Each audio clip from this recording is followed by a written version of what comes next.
Hey everyone, welcome to the channel. If you like these videos and want more, be sure to subscribe.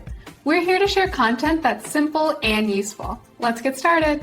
Outlook email not working on your Mac is usually caused by sync errors, outdated software, or corrupted account settings. To fix this, first verify your internet connection is stable. Next, check for software updates. Open the Microsoft Auto Update tool or the Mac App Store to ensure you are running the latest version of Outlook. Outdated versions often struggle with modern security protocols. If the app is updated, try toggling the Work Offline mode. Go to the Outlook menu and ensure Work Offline is not checked. If you are online but still not receiving mail, you should remove and re-add your account. Navigate to the Tools menu, select Accounts, and click the minus sign to delete your profile.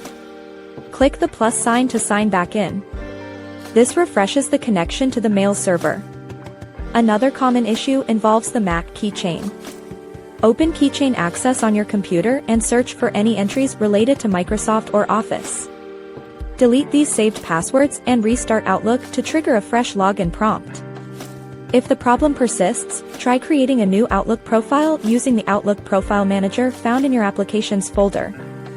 A fresh profile bypasses corrupted local data. Finally, clear the app cache or perform a full reinstallation of the software. Corrupted cache files are a frequent culprit for freezing or syncing failures on macOS.